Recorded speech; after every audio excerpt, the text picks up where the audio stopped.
Welcome back from the ad break, viewers at home. You are still watching Prime Live. Joining us on Zoom is Muhammad Sali, who is going to be giving us a book review. His book called Chicken Legs, A Loner's Way. Now, this is an interesting title, but Chicken Legs, A Loner's Way. In this powerful book, Muhammad weaves together his unique experiences of growing up autistic during apartheid South Africa, exploring themes of resilience, longing, and self discovery in a society that struggles to embrace difference. Now, throughout his journey, Muhammad details the obstacles he faced, and from being left out of games and conversations to navigating the structures of a repressive regime. Now, yet he also shines light in the powerful bonds of family and the encouragement that they actually provided. Assalamu alaikum, and thank you so much for joining us on Prime Live. Walaikum salam. Can you hear me? I'm not sure. Yes, I can hear you. Can you hear me? Yeah, I hear you. That's good. Alhamdulillah, Alhamdulillah. Thank you so much for joining us. Now, we're just going to jump straight into this interesting book. How did you approach writing this book, Chicken Legs, and what made you decide to share your story with the world? So, as I grew up, I didn't know I was autistic. However, I did feel like disconnected and not really like there was a lot of things that was like bothering me. So, I had to write it out because I didn't really have much people I could connect to and talk about it. So I felt when I was writing, it was a kind of a self therapy. So in that sense, I just wrote down what I never wanted to write a book or anything. I just wrote down all the issues and strange things that I encountered or what I thought was going on with me and documented it. And I felt I needed to document it in a very precise manner because I'm also an engineer and I find that because I documented it precisely, I made sure I can stop thinking about those looping thoughts and writing a book, you need to really think about it. So that was the main reason why I started to write. Jazakallah so much for sharing that with us. Now, as you reflect on your childhood, how has your understanding of autism and your own autism spectrum disorder evolved over time?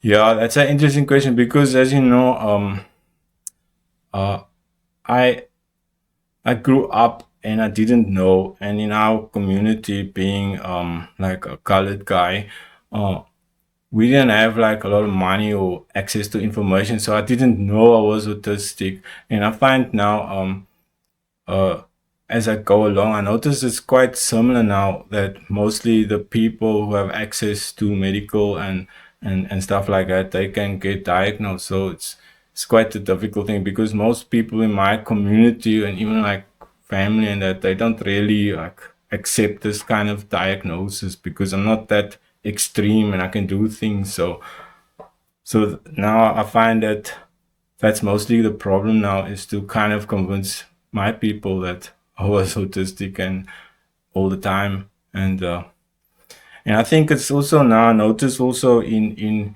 like the communities that I'm now like in autism there's three levels, level 1, 2, and 3. And I find that there's not a lot of non like privileged or people that's not don't have access to money and things like that who gets diagnosed with as kids with autism level 1. It's normally just the children who are like or struggling and that who gets picked up. But there's a lot of others that don't get picked up, and it's like doesn't mean because you're not struggling that you're quite happy and fitting in and feeling okay. So so that was my journey now. I noticed because I managed to study and get some education and work, so I could get medical aid, and this is the only reason I could get diagnosed and now figure out what more is going on. So, Now, I just want us to speak more on the fact that you were obviously born in the times of apartheid in South Africa and you were born into the colored community. How has this complex social political climate shaped your experiences as a child, both in terms of identity and opportunities? Because you're speaking of the fact that you educated, went to school. Take us through the journey and the challenges and everything that you had to go through to get to where you are today. yeah, as I mentioned earlier, I mean, like my parents didn't have any like money or education or anything, but they knew that that we have to see that they realize that for their kids to get something, they need to get some education. So my parents, especially my mother, really pushed that right from the start, and my father always backed us up with that, because it was difficult living like that. And even when I had to go to university, I didn't like have money for it or anything, so I need to figure out, take loans, how to get there. But I always had my mother that said she would stand with me. So in our family, it's like was important to get something. So if I look at my like my cousins, I have, I think, maybe around 50 cousins in total. And from that 50 cousins, I only know about five that went to university. So, and three of those five are from me and my two brothers. So my parents really put a huge effort, even though we didn't have money or anything, to make sure we do, study and to get something so that we can, make a living. And also because I didn't know then that I was autistic. I Autistic people, I found out, we get very anxious very quickly. I suffer from anxiety extremely, and a big anxiety for me was that I did not want to be like, not that like my father, who had to struggle to manage. He lots of times didn't have money, didn't have a place to live, stuff like that. So I had a huge fear that I was going to end up like this. So this drove me, and I know now, because I also have ADHD and autism, this kind of anxiety drove me. I didn't want to be like that. So it pushed me very hard, even though, our education, I don't need to go into how it was for all the colored people then, but it wasn't that easy. But I kept going. And I think maybe I was lucky in the sense that I got some ability to be able to study, which some people say that autistic people have like a superpower or something. But so maybe I got that ability to do math, so that came easy. But I was disciplined, and I didn't. I don't, like I said, I found out last year I have ADHD, which explains why I never studied regularly, but I could squash it all in and hyper focus. But still, there was deep down, I didn't want to struggle. I wanted to be able to take care of myself, so that drove me extremely. Mm. Thank you so much for sharing that with us. And you touched a bit on your family's support, especially during your struggles with autism. Can you expand more on this relationship and how it has actually contributed or continued to influence you over the years? Okay, when you say family, you probably mean my parents, or are you talking about my wife now? Or I'm not sure. Your parents, because in your book you Ah, mentioned your that you. parents. Yeah. Yes. Okay. So as I mentioned earlier, my mother then firstly kind of supported me to get. They didn't know I'm autistic. They knew I was different. So for my mother, it was always very important that like I grew up in a place that have a lot of social and cultural things, and I'm like instinctively not someone that follow culture and social stuff, because for me everything needs to make logical sense, and that's what makes me make decisions. And I think my mother knew this from the start, so she never forced me to follow all the social things, like when we used to go to family and I have to do all this. She said, as long as you're not like doing any crime, doing any really bad things, it's okay. You don't need to greet like everybody else. You don't need to do all that, because that's not really a crime or hurting anybody. Just you are doing things your own way. So my mother would be okay with that, and if I could get away and do things like I needed to do, because with my sensory issues. For example, if we had to go, like I grew up in an Islamic house, and we used to do a lot of what they call khatats. I don't know what they call. I think they call it dhikr now. And those khatats was very noisy, and like my sensory issues with autistic person, and the sounds and the smells and everything, and it was like torture for me to sit in those rooms. I couldn't handle it, and my mother never forced it. So I was like, okay. And as I got older, even my father, like I could get away with things that others didn't get away. But some people would say I was spoiled. But it was, for example, when I was 14, I decided I want to smoke, because everybody in the family was smoking, and I thought like you're a big person if you smoke. So I thought, okay, I'm gonna smoke. And then in our culture is that you don't smoke in front of your parents or your uncles and all that. And I just thought that makes no sense. If they're smoking, then I can smoke, and I'm gonna smoke with them. And I told my father, look, I'm smoking now, and I don't have money, so you'll have to give me cigarettes, and I'm gonna smoke with you.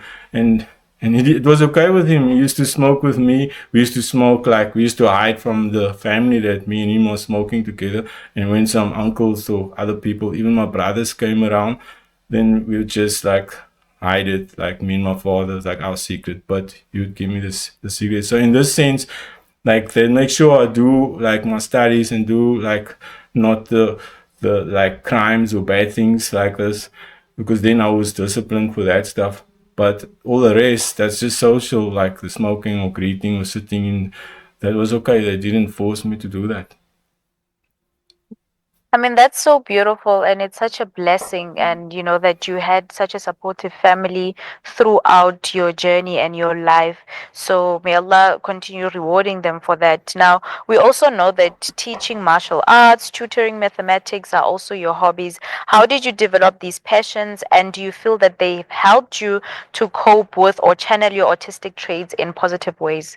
So, like I said earlier, they say some autistic people have like a superpower, and I do. Maybe I don't know how great I'm super, but I do have an ability to understand like rules and things, like in mathematics or physics. There's rules and formulas and stuff that you must follow, and then you have to apply it. Now, for me, patterns and things like this was always like very easy. For example, I mean, I could count before I was 3 years old. I could tell the time and into the thousands, and that was very simple. So and with the discipline, so that helped me to be able to like get educated, because school was quite easy, because that is kind of my thing. Anything that you have to figure out, I can figure out and I can apply it. However, everything has got to do with social and humans and society, that's confusing. I don't understand that, because it doesn't make sense. There's no logic in it. So that was difficult. So in the same way, like martial arts, it's basically you learning techniques and then applying it. So it's basically like mathematics. And I was also given a gift from God that physically I'm quite good. Like, I could run fast and all that. So because of that ability, I could learn martial arts. Now, what happened was, like, when I grew up as a kid, we used to play fight games amongst groups, and I always used to get beaten up when I was much younger, because I could never connect with a group to protect me. So I knew from a young age, I needed to learn, like, teach myself how to fight, so I could, be okay. So this is probably why I learned the martial arts like my whole life. So to me, martial arts and mathematics and physics and engineering, which I became, it's the same thing. You learn strategies, techniques, and you apply it. And I was lucky enough. So because I did the martial arts, like I said, it kept me, like, one thing that I do for relaxation, because I get very stressed out and anxious, is like I need to be physically active. Like, also with my ADHD, I never knew I used to jump around in the class and walk around, and I didn't sit still. So when I exercise, my body produces dopamine, and that kind of relaxes me.